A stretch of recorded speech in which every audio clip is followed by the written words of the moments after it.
తెలుగు శ్రోతలకు నమస్కారం. సమయం రాత్రి 7:30 గంటలు.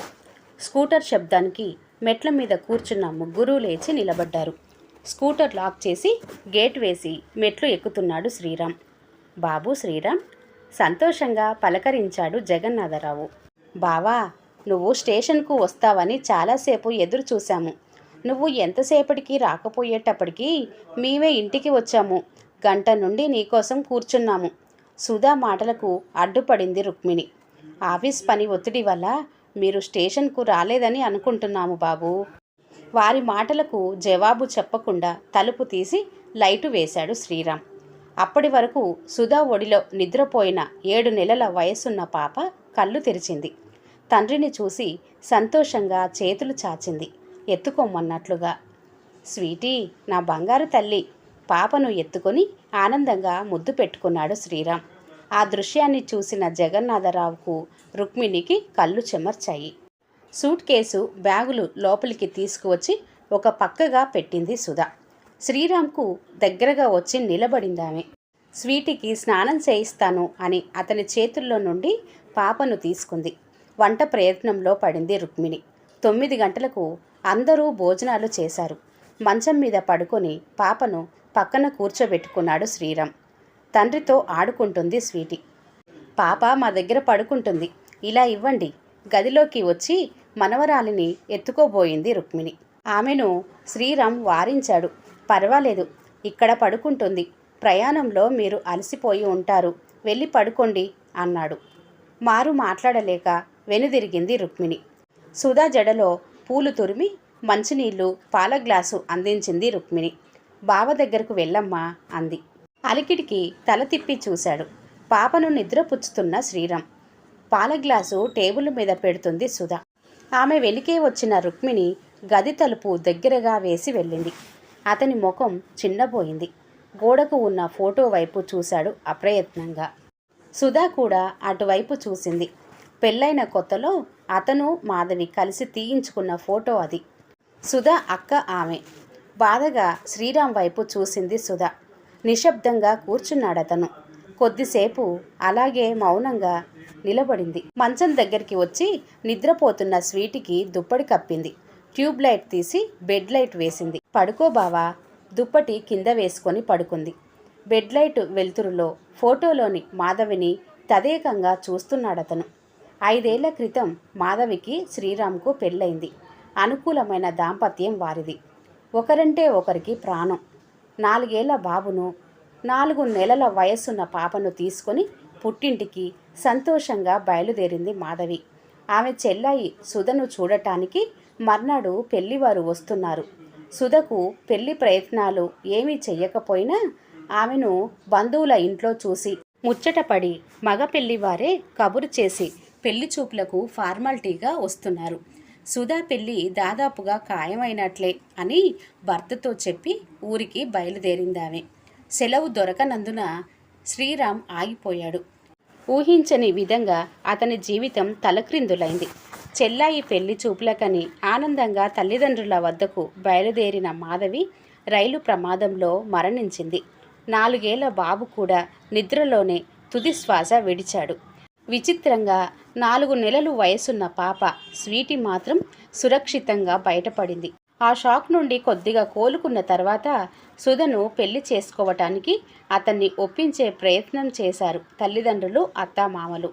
మాధవిని మర్చిపోలేకపోతున్నాను, మళ్ళీ పెళ్లి చేసుకునే ఆలోచన లేదు. వారి ప్రతిపాదనను తిరస్కరించాడు అతను. శ్రీరామ్ తల్లి కళ్ళనీళ్లు పెట్టుకుంది. స్వీటీని తెచ్చి అతని చేతుల్లో పెట్టింది. ఈ పసిపిల్ల కోసమైనా నువ్వు మళ్ళీ పెళ్లి చేసుకోవాలిరా. సుధా అయితే పాపను ప్రేమగా చూసుకుంటుందని మా ఆశ.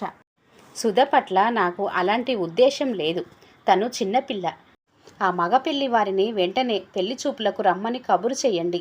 సుధకు ఆ సంబంధం ఖాయం చెయ్యండి. ఆమె భవిష్యత్తు బాగుండాలని కోరుకుంటూ వారికి నచ్చ చెప్పడానికి ప్రయత్నించాడు. పెద్దవాళ్ళు అతని మాటలు వినిపించుకోలేదు. నలుగురు కలిసి ఒత్తిడి తెచ్చి శ్రీరామ్ చేత బలవంతంగా ఊ అనిపించారు. సుధా అతనితో పెళ్లికి ఇష్టపడిందన్న మామగారి మాటలకు అపనమ్మకంగా చూశాడు. అతని ప్రమేయం లేకుండానే పెళ్లి ఏర్పాట్లు జరిగిపోయాయి. తాను అమితంగా ప్రేమించిన భార్య పోయాక మళ్ళీ పెళ్లి అలంకరణ చేసుకోవటం అతనికి బాధగా ఇబ్బందిగా ఉంది. ఉదయం పెళ్లి జరిగింది. ఆఫీస్లో ఇన్స్పెక్షన్ జరుగుతుందన్న సాకుతో అతను ఆ రోజు సాయంత్రమే బయలుదేరి వచ్చేశాడు అక్కడ నుండి.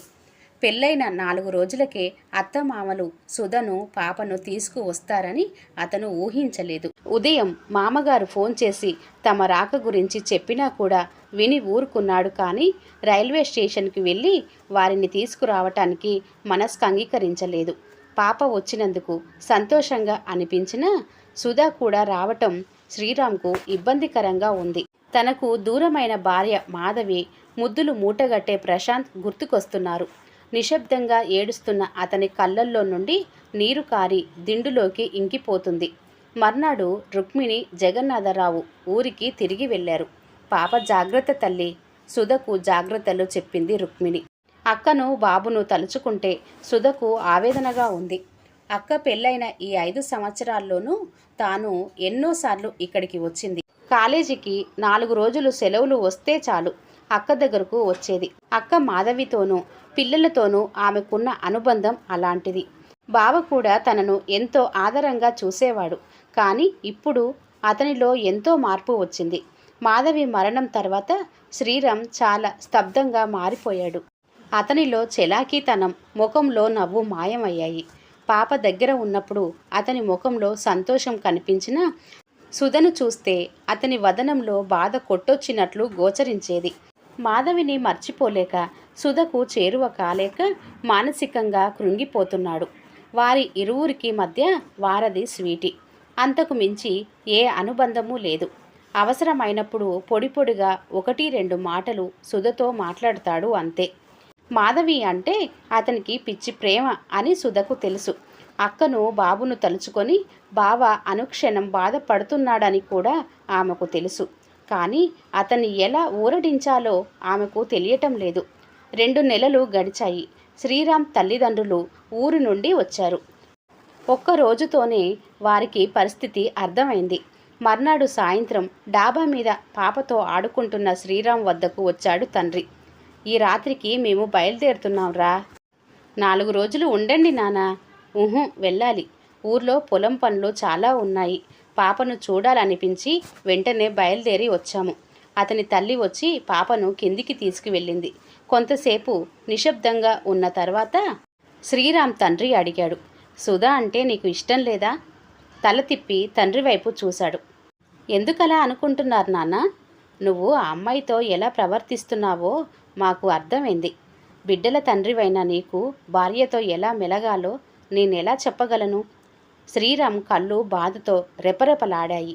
5 సంవత్సరాల క్రితం నాకు మాధవికి పెళ్లి జరిగినప్పటికీ సుధకు 15 ఏళ్ల వయసు. నా దృష్టిలో తను చిన్నపిల్లలాంటిది. సుధను నా బిడ్డలతో సమానంగా భావించాను. కానీ మరో విధంగా ఎన్నడూ అనుకోలేదు. సుధ బంగారు బొమ్మ. నాతో జరిగిన ఈ పెళ్లి వల్ల తన జీవితం బలైందన్న గిల్టీ ఫీలింగ్ నన్ను వెంటాడుతుంది. పెళ్లి మీద తనకు ఎన్నో ఆశలు ఉండవచ్చు.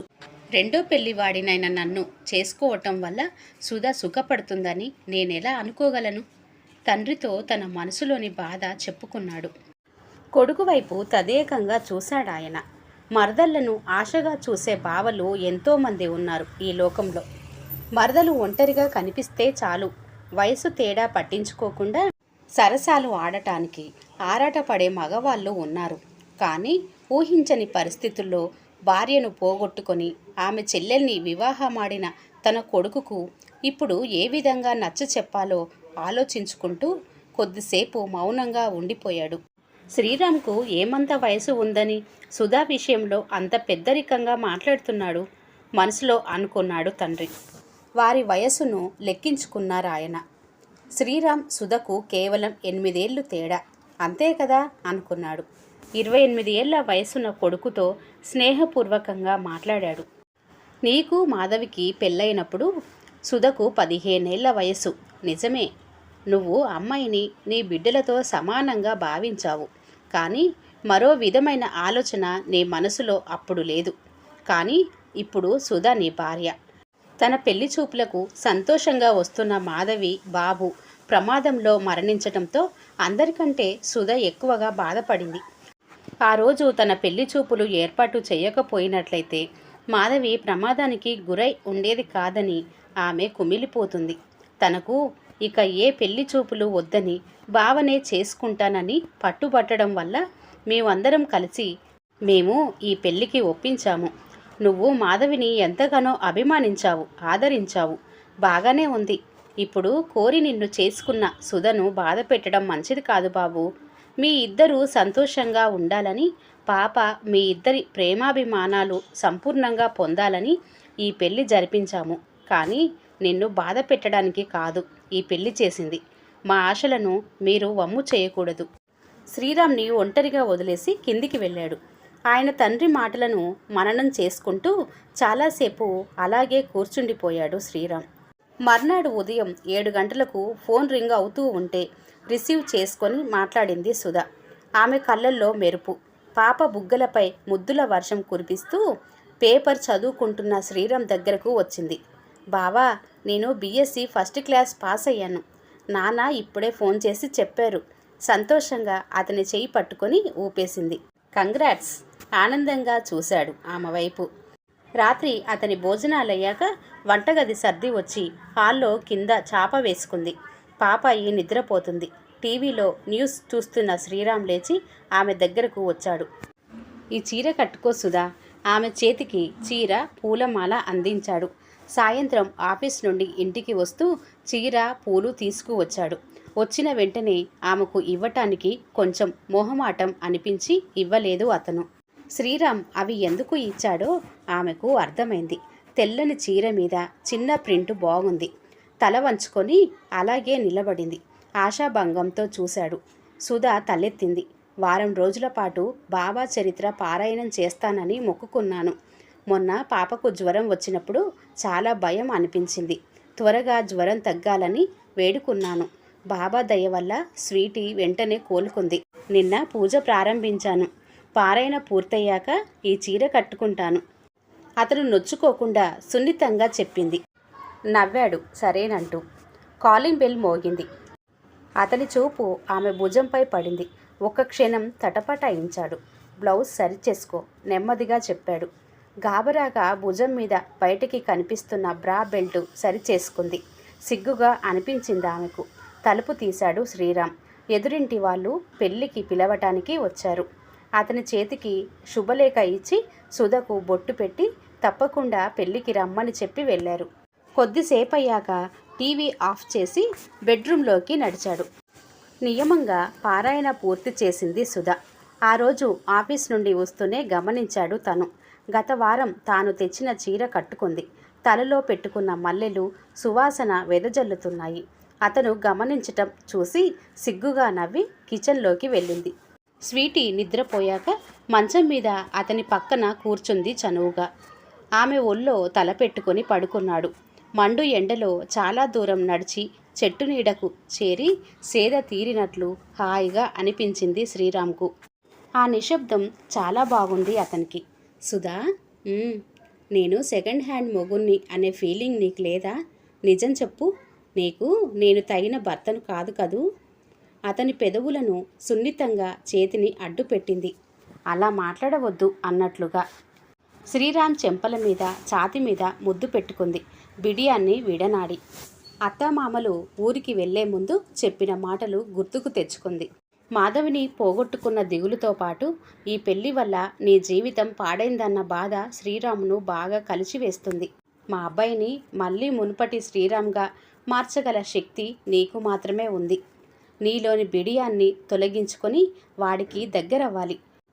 నీ సాన్నిహిత్యంలో శ్రీరామ్ సంతోషంగా ఉండాలని మా కోరిక. వారి హితబోధను గుర్తు తెచ్చుకుంటూ అతని నుదుటిపైన పెదవులతో ముద్దు పెట్టింది. శ్రీరామ్ అరచేతిలో తన చెయ్యి వేసింది మృదువుగా. ఇంకెప్పుడూ అలా అనవద్దు. ఈ పెళ్లి నా ఇష్ట ప్రకారమే జరిగింది. అక్కను ఎంతగానో ప్రేమించిన నువ్వు తన స్థానంలో ఉన్న నన్ను కూడా అంతగా ఇష్టపడతావన్న నమ్మకం నాకు ఉంది. అందుకు కొంత ఓర్పు అవసరమని నాకు తెలుసు. అతని జుట్టును సరిచేస్తూ అంది. ఆమె మాటలు అతనికి ఊరట అనిపించాయి. శ్రీరామ్ చేతులు ఆమెను ఇష్టంగా దగ్గరకు లాక్కున్నాయి. భర్తలో చలాకీతనం, ఉత్సాహం నింపడానికి తగిన పునాది వేసుకుంటూ అతనికి సన్నిహితంగా జరిగిందామె. అరమోడ్పు కన్నులతో, అద్భుతమైన ఆనందంతో, స్పర్శలోని మాధుర్యాన్ని ఆస్వాదిస్తూ ఒకరిలో ఒకరు నెమ్మదిగా కలిసిపోయారు. ఎంతో సహజంగా జరిగిపోయిందది.